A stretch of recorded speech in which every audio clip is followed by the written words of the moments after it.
Hey everyone, Sycra here, and today I'm joined by my wife. Hey everyone, Faya here, and today one of us thought this was a good idea. Yeah, it was me. I don't know, I thought maybe it would be good to have two voices, because otherwise it's just me. And anyway, I'm doing some figure drawing here in pen, and I figured okay, so maybe the idea of the second voice isn't just because I don't have to talk as much, although that is a reason. It's also because I figure maybe I'm doing stuff that, people would have questions about, but I wouldn't know that would be something to... Yeah, you need somebody to figure it out for you. Yeah, I need someone with the perspective of an outsider. Yeah. Well, I see you're using the pen pretty much like a pencil, and I've seen you do this a lot lately. What do you mean? Like your initial thing, it's like, okay, you're doing this in pen, but the initial sketch looks like it's done in pencil. Like your lines are very... Yeah, because when I start with pencil, I have to have a very light touch. So when I'm doing it in pen, I had to figure out how to get a light touch, and the way I figured out how to do that was just holding the pen further back. Like you can see on the pen, there's like a black area, like a rubberized grip thing, and I'm not really touching that too much. And now I am, but when I start out and I want to do those light lines, if you hold the pen further back, you get lighter lines because you can't grip it as hard near the tip. I don't know, it's probably physics. Yeah, it is. So why did you want to do this? Like, how did you figure this out? How did you... The pen thing? Yeah, like why do this in pen? Why not just go to pencil? Because I am comfortable in pen, and I figure, I don't know, I have it in the back of my mind whenever I'm doing videos like this. I always hear people criticizing it in a way, before they do. I hear oh, you should use pencil. Oh, you're doing this wrong. Oh, you should use newsprint and charcoal and stuff. And most everything they've said, or they might say because they're imaginary and they're just mental problems, but it's a case of I've already done it. So I really like using newsprint and Prismacolors, especially certain, there's a red I really like. But anyway, it's after using a bunch of tools, what I've realized is I work best when I'm using tools that I like. I used a brush pen in the last video I did, and it was fine, but I don't know, it wasn't what I liked using, even though I thought the effect was okay. And I think in the end, you've just got to use what's comfortable for you. No, I think that what you're using really is not the tool here, but it's the state of mind, it's your energy that is associated with using a tool that you prefer. Maybe your context is associated very positively with this pen, or just... I think so, but it's also a case of I like drawing sharp things, and having a piece of metal at the end of the tool seems to somehow connect in a way. As opposed to a felt tip. If the felt tip is the choice, sure, I guess. I don't know, with a brush though, a water brush, it doesn't bother me in the same way. Maybe it's the way it flows, the glide of it. Yeah. I don't like friction too much. Do you find yourself drawing differently depending on the tools you're drawing with? Yeah, definitely. It's... even with the brush pen or with pencil, if I was using a pencil right now, I would have a completely different grip. I would flip the way I hold the pencil. So I don't know, it would be more horizontal. You can't see what I'm doing, but anyway, I have videos. I have a beginner's playlist. So anyone who's watching my videos for the first time, or maybe you've only seen a few, and you're not sure about things like how I hold the pencil, my advice to beginners, should I go to school or whatever, I created a beginner playlist, and I will link to that in the description, and that's how you can find out most of the things that are important, I think, for a beginner to know. No, this isn't really trivia either. It's oh yeah, how do you hold a pencil? It's not just a curiosity. I feel it's quite important, and it's not stressed enough because it's not cool. Oh, how you hold a pencil? Who wants to do that? Yeah, and I think it's a case of like, it's something that's not glamorous or cool to be learning, but at the same time, people might neglect learning that. Like, oh, I don't want to hold my pencil that way because it feels uncomfortable. It's like, well, yeah, in the beginning it will, but you get used to it. But the thing is also, I don't know, it's like you don't want to learn the technique, but then you admire the work of others and you don't know how they do it, but they're using that technique that you don't want to learn. Like, I don't know. Sometimes people will say, oh, your lines are really cool. I could never draw like that and stuff. It's like, well, if you used your arm, you probably could. Yeah. There's a reason people like the Karate Kid go into seclusion when they learn their one punch thing and their basic techniques. And that's not the Karate Kid. That's, what's his face? The Art of Learning guy. But they all do this. They all go into seclusion. But he had Mr. Miyagi. Yeah, he did. And he had his guy that you should probably tell them what we're talking about. The Karate Kid movie? I don't know. If you haven't seen it, I would recommend it, I guess. And the Art of Learning thing. Oh, the Art of Learning, yeah. The Art of Learning is a book by Josh Waitzkin. I've mentioned it before. If you just search up The Art of Learning on Amazon or whatever, I'm sure you'll be able to find it. It's a very good book. I highly recommend it. A lot of what I find is essential information in art has, on the surface, nothing to do with art, and it has more to do with psychology or philosophy. And it gets harder and harder to make videos, actually. Like, the easier time for me when I was making videos was in the early stages, because it felt like, okay, I've always had this idea that I want to teach the younger me so that the younger me wouldn't have to suffer to gain as much knowledge as I have had to suffer through. Anyway, so in the beginning it was like, okay, I figured out how to draw a nose, I figured out how to draw an eye, so make how to draw an eye tutorial, how to draw a nose tutorial, how to draw, it was very specific, almost like you go through each body part. But as I've progressed and I've improved, at least I think I've improved. No, I have improved. You may not agree, but in my view, I have. It's a case of thinking more about, well, all I needed to do was draw a lot, and most of the things that were stopping me from drawing had nothing to do with, oh, you don't know how to draw an eye. Maybe that helped to learn how to do that. But most of it is just like, no, I don't draw a lot because I think I suck, because I'm afraid of failure, because I don't know what I'm doing, I don't know what to draw. And all these questions seem to be answered by psychology. I don't know if that makes sense. Well, the things that are stopping you from drawing are quite a different category from the things that are helping you when you're drawing, because they're already building on the premise that you're drawing, you're improving, it's all a positive momentum. But when you have things like inertia and motivational issues and stuff, you have to deal with those. And those tend to have nothing to do with art. Those tend to have to, connect to your development and your history and things that you haven't solved, things that you haven't confronted. It's like, why am I not motivated to do 2 hours of drawing each day? And that's a problem that has nothing to do with whether you're figure drawing. It's like, why am I in this in the first place? Yeah. And I think when you know why you want to do something, the rest is actually not that hard. For instance, if someone just wanted to draw birds, that's just what they want to do. I just want to draw birds. It's like, okay, so if that's really what you want to do, then what do you do next? Well, I don't know. I guess I should learn about birds. I should learn the different types of birds. Yep. Should learn bird anatomy. Yep. I want to draw a bird on a branch. Okay. So I guess that requires knowing how perspective works. Yep.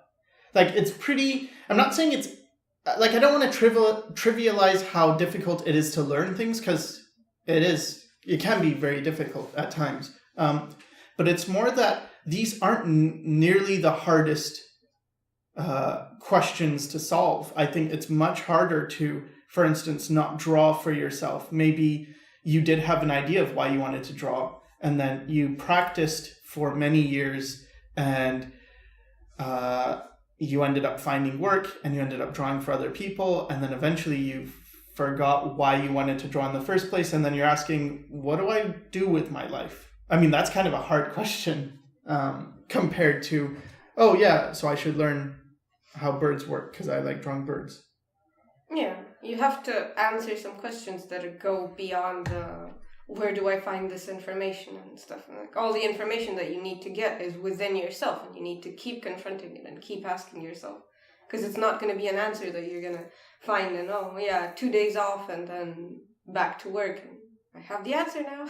And I noticed a lot of people who do teach, like there's this guy who was teaching fitness or something. His name is Elliot Hulse, and after a while he went from like tips on how to do exercises to just philosophy. Like it almost turned into just this different channel entirely. It's like, why would you stop doing just basics? And the thing is, once you get beyond a certain point, you realize that, everything that I needed to work on at first to get better, the first thing you have to work on is yourself, not your technique necessarily. But who are you? What do you want in life?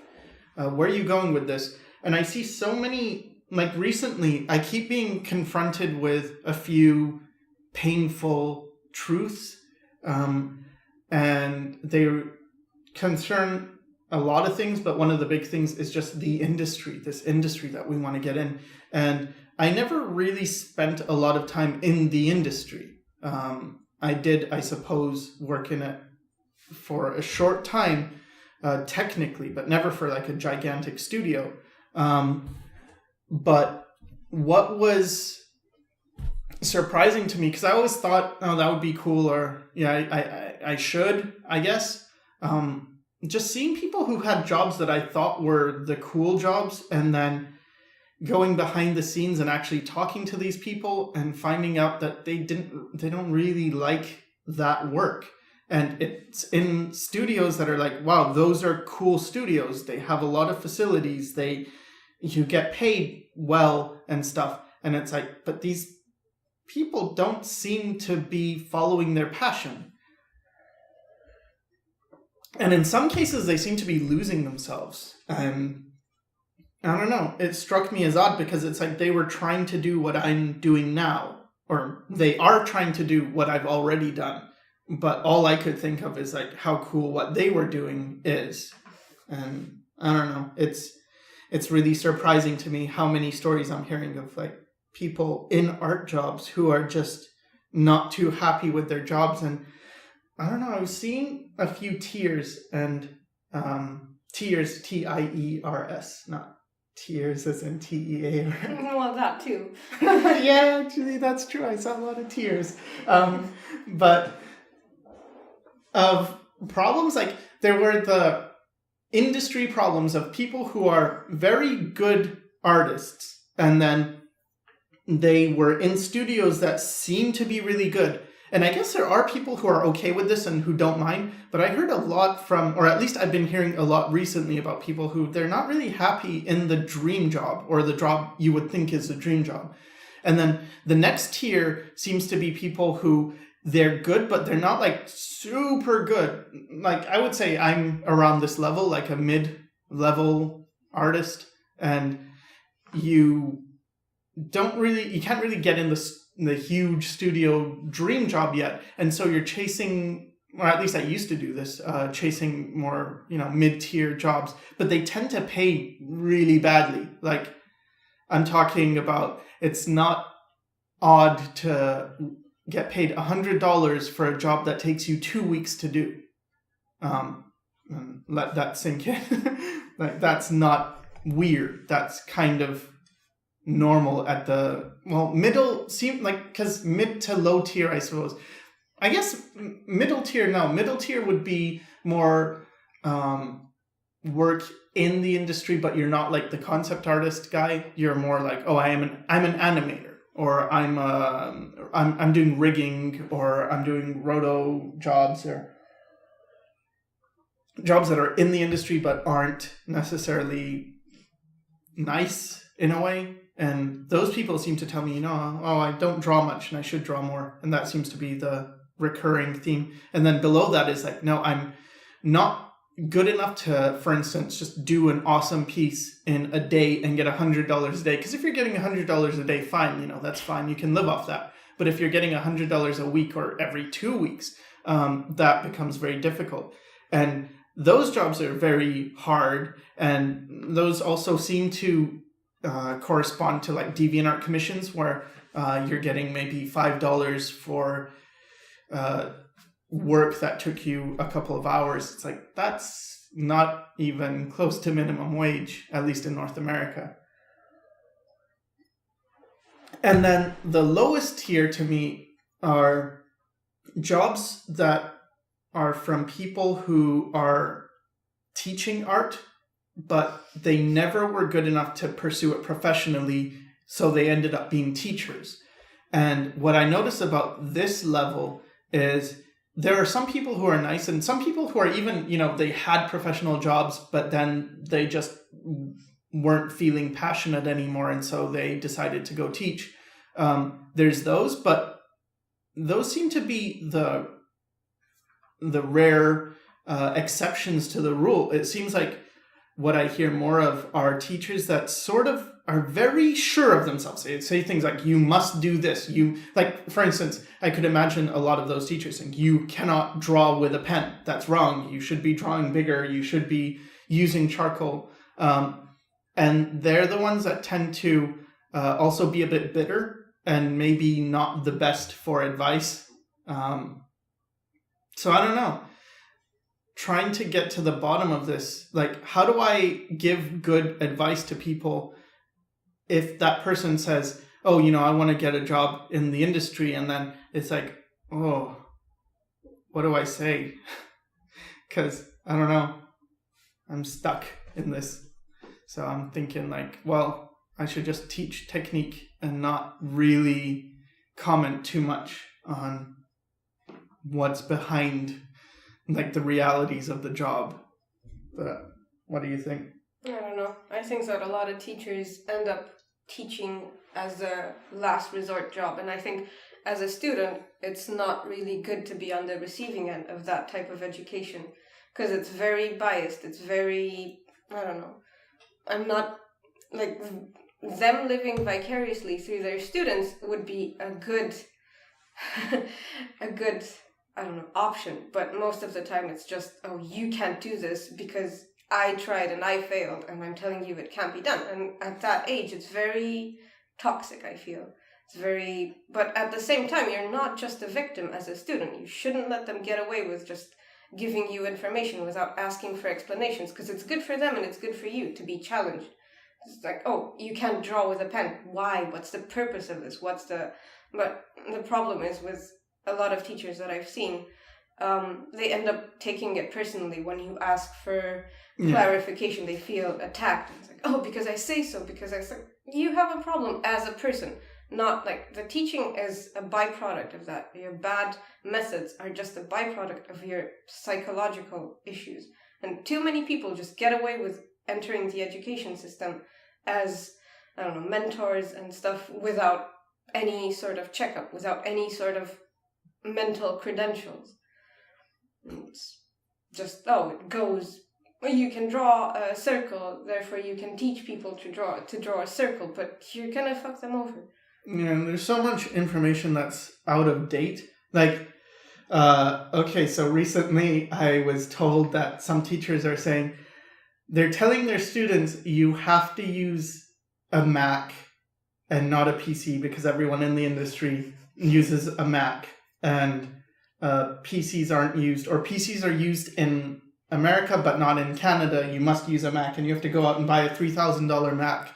And I was like, what is this? Because this thing between Macs and PCs, it's true that I think in the 90s, people were using Macs predominantly because they were more stable, and it's sort of like the graphic design industry was doing that. They were all relying on Macs much more. But now I don't see that. I mean, Craig Mullins gave up his Mac to use a PC. It's like there are plenty of people using PCs, but even so, like $3,000, really? Like for a student. Yeah, for a student. That would buy you a 22 HD Cintiq for $2,000. Or you could just get a new courses. Computer for $700, and then atelier courses or like the amount of instruction you could get from a professional. Like schoolism is what, 100 something a year, something like that. It's like become extremely inexpensive. Yeah. But even if you bought the most expensive tier is $1,000, and you could get 3. Yeah, and it's just the amount of insanity for $3,000. Well, in Romania, you could live for a year, no problem, food, everything covered. Yeah, and just practice on your own time and with resources that you can find for free online, which this is one of them.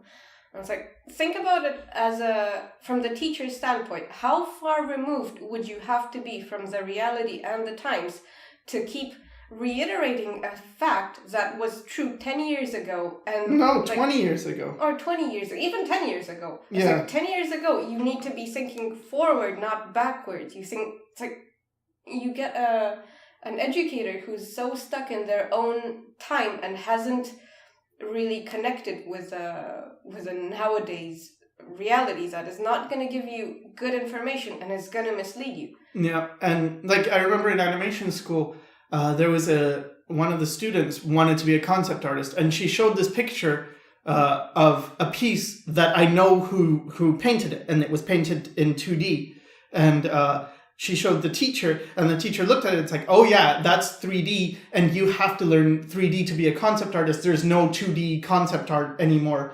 And I was like, no, that's in 2D. And they're like, no, it's 3D. And they take it personally when you contradict them because their ego is on the line. But it's easy. It's easy to hide behind these forceful short statements like, oh yeah, there's no such thing as this, there's no such thing as this, because you have, like, what do you feel? Again, think of it from the teacher's standpoint. They have no power over their own lives. They ended up in a job which they might hate, which might not be their dream job, which might represent the crushing of their dream, and then what do they have? They have control over students.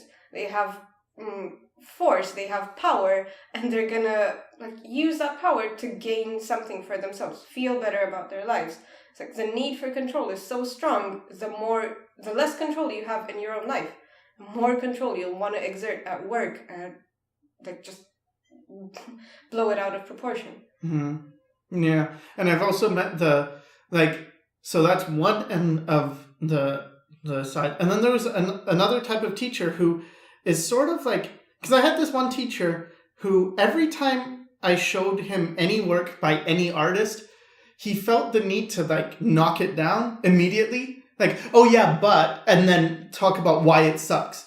Because I'd be like, oh, I really like this artist. Oh yeah, but look, they have no control of edges. Their composition's bad and this and that. And it's like, first of all, they can do better than you. And I had to not say that. But that's what they were afraid of. That's exactly what they're afraid of. That's why they're knocking it down. That's why because somebody who can do better than me. Therefore, you look at this person as a true mentor and not at me. My position is directly threatened. Oh, yeah. They have to preemptively strike and just put themselves at a higher position in your mind so that you look up to them.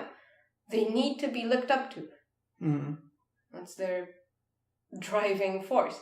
And it's like, as a student, you, don't challenge them, don't attack them, but make sure that they are not, getting away with giving you poor education. Make sure that they're answering your questions. A lot of people just shut up, and even in my school, it's a lot of people just say nothing in class. They take it at face value, and sometimes But you're not in high school or anything. You're in... Even when I was in high Yes, school. but I'm trying to clarify it for the audience. Oh. Because you're like, oh yeah, teachers, you're not even in my school. Well, throughout school, and in all the schools I've seen, it's there's this wave of passivity among students. Oh, just sit there and take notes, and then when exam time comes, just write what you learned and then memorize it. And even in art, it's like, oh yeah, look at this guy and just do what he's doing or what he's saying and not question why.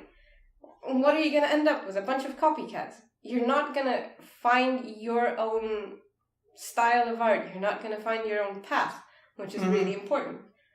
And I think one of the things that I see a lot, which is also a bit sad, is this idea of, I want to be an artist and I want to make money, and I want that dream so badly that I will not worry about whether I'm actually doing what I like. I will not worry about whether I'm being exploited, whether I'm, working on a project that sucks. It's just like, no, I know this isn't good. Like this really, it's like, no, you gotta play by the rules.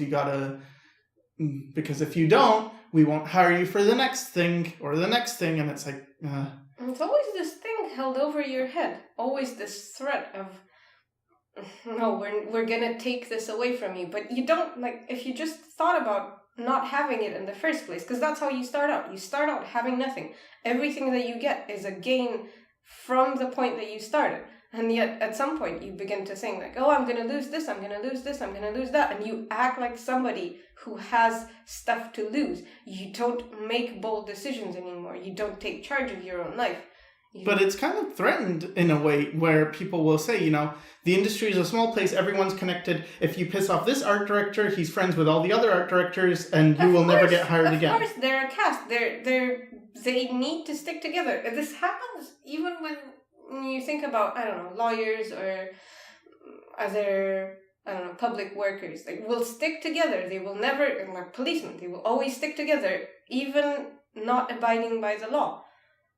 They have to, because that's their strength. And it's like, what you can do is you need to be aware and just be careful where you step.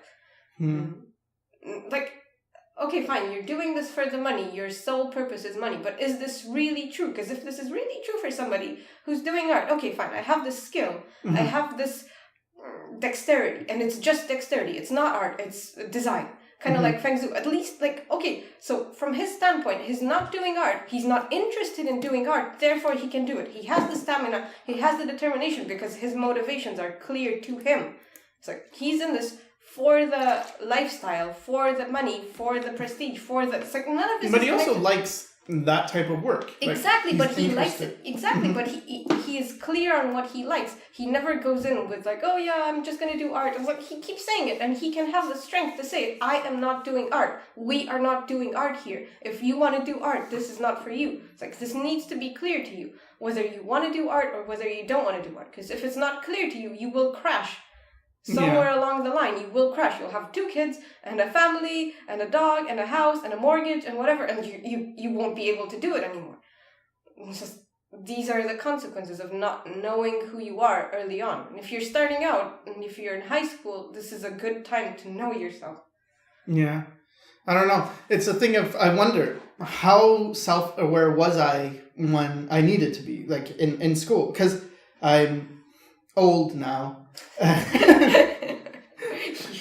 I'm reaching middle age, and I don't know, I'm still learning stuff about myself, but I don't know, it seems like if you want to do it for the money, it makes a lot more sense to me to do something other than art for the money and then do art for yourself. If you really want to do art for yourself. If that is, because that's not true for everybody. I feel like a lot of people who are in art are fine with not doing art. And it's like, okay, you want to be in the system. You want to be a part of this machine. It's like, okay, so you go for the jobs that you are able to do. You get and you do the rigging, and you do it's like, that's fine. But know that about yourself and act accordingly. Don't be uninformed, misinformed, misled. That's where the danger lies, I feel. Yeah.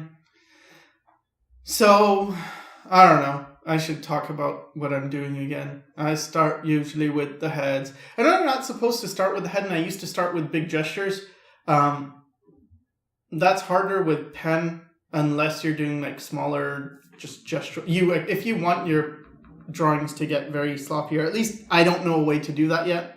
But I found when I start with the head, it's easier. And this is something you find out like over time, just doing it a lot, you'll find out like, oh yeah, I know this is the way you're supposed to do it, but it actually works better for me to do it this other way. I think that's all perfectly legitimate. I don't know. Anything that works. Yeah, I think that's a big part of it, is just do what works for you, but you need to have the experience. And for instance, if you're just starting out though, and you haven't experienced a lot of things, and then you're like, well, I only like to, because when I was starting out, what did I use? Well, I drew with pencil on lined paper, because that's what I had. And sometimes printer paper. So it's like, well, okay, so that is your medium, I guess? Like, oh, and then if I was coloring, I would use colored pencils. And I remember how scared I was about paints. Like, I was really intimidated about a brush. It felt like, oh, wow, no, I can't do that. That's really hard. I think that's not a good place to make a decision about what you like to use or don't like to use. Also, what you like to use changes over time. Like, I didn't like using pen for a very long time. I actually hated it. I really liked pencil, and I did not like pen. I didn't like the permanence. I didn't like the lack of range. I didn't like how it didn't look sketchy enough, it seemed. It seemed you had to be much more precise and much slower. Yeah, but that wasn't an informed decision on your part back then. Yeah, so I do think it's important to learn as much as you can, like try as much as you can. And then after a while, you'll start to see patterns. You'll start to see, well, I like this because of this. And sometimes what I would end up doing when I was younger is sort of listen to teachers too much and get kind of convinced into things. Like people would say, oh, charcoal's better. And then I think, because I respected the person who was saying that, I would think like, oh yeah, charcoal's good. Like, for instance, don't run out and just buy the pen I use and then try and be me. Because you don't use the tools I use. Sometimes, but for different, outcomes. Yeah. Because I took your pens. Yeah, you took my pens, but you took the ones I didn't like those colors anyway. Yeah, but sometimes the tools are not like, you can use the same tools, but in different ways. So, again, so long as you're aware of what you want out of them. Because we want different things. We've used the same Copics differently. We've used the same toned paper differently. We've used the same, we had the markers and we split them almost down the middle. Yeah. But, I guess the idea is experiment in order to learn what the tools are. And try not to be limited by inexperience in terms of, I don't know, I've never used it. Well, use it. Yeah. Or don't dream about it. Like, one day I'm going to do this. I'm going to pick up paints and use paints. It's like, just... I'm doing that. Are you? With the oil painting. Yeah, I feel like, it would be a waste of materials to start oil painting at this point. Okay, I have a digital medium. Why not do as much as I can with that? And I still stand by that. But for one thing, I thought that was a big point that your Pointy Chin series made. It's like, look at how long this middle phase is going to be. And I thought, I for one got a lot out of it just looking at that. It's like, well, I looked at that when you were just doing it without sharing it on YouTube, but I thought, this has great value for people who are learning. Like, don't be discouraged by the time it takes, because I feel like this happens a lot. You'll think, you've done a few hundred sketches and you think you're ready. You think this is it. Or a few thousand. Like, even a thousand drawings is not a lot. Yeah. It's really not. And if you think it is, no. Like many, many thousands of drawings. Yeah, if you count before doing them, it always seems like a lot. And if you count after doing them, when you count the pages and you multiply by the number of drawings, it always seems like a little. Yeah. Like even on this page, 1, 2, 3, 4, 5, 6, 7 now drawings. It's like, well, 7 drawings on one page this isn't a lot to do 1,000. Yeah. I don't know the math, but 1,000 divided by 7 is a number. And you take that number and it's not much. Yeah, if you think about it, you're not even doing the super quick ones. You're not even doing It's the 2 minutes. 30 Like each pose is 2 minutes. Yeah. But yeah. So you have to have patience. You have to have determination. You need to be filled with determination. Yeah. So. What? I don't know. Oh, the middle path. Yeah, the middle path takes a really long time, but it's also true that I wouldn't say it's good to even look at that. Like, when I say it takes thousands of drawings, actually, I would say don't think about that. Yeah. Because it's not useful. It's like, sometimes I'll take a taxi or I'll be in the bus and I see because I used to have a car and now I'm in Romania and I'm carless. But anyway, I'll see the distance from like point A to point B. Like maybe, oh, that's the coffee shop I know, and oh, there's the subway station. And in the cab, it feels like, oh, that takes a really long time. Oh, I'm really glad I don't have to walk that. That seems like it would take forever. And then it's like, no, wait, I've walked that. It only takes about 30 minutes. It's not that far. But it's the same thing when you haven't experienced something and you're just looking from afar. It might seem way too daunting. Like if you looked at a mountain, it's like, I'm going to climb that mountain. Oh, it's too big. No. It doesn't look possible. But you just have to take one step at a time and it ends up being possible. So yeah, I wouldn't focus on how hard the middle thing is or how long it is, but just keep working on it. But if you are in the middle phase and you're getting discouraged because you think like, wow, this is really taking long, it will. Like, just don't give up because it does take a really long time. One way or another, it's going to take a while. And I think we're nearing the end. So I want to go ahead and thank Flavia for being with me and helping me get through this long video. I'm going to end with some circles. Poorly done, but whatever. And just you do it to move my arm. And there's some ellipses which are done a bit better. Usually just fill negative space with circles. And I hope this helped. And thanks for watching.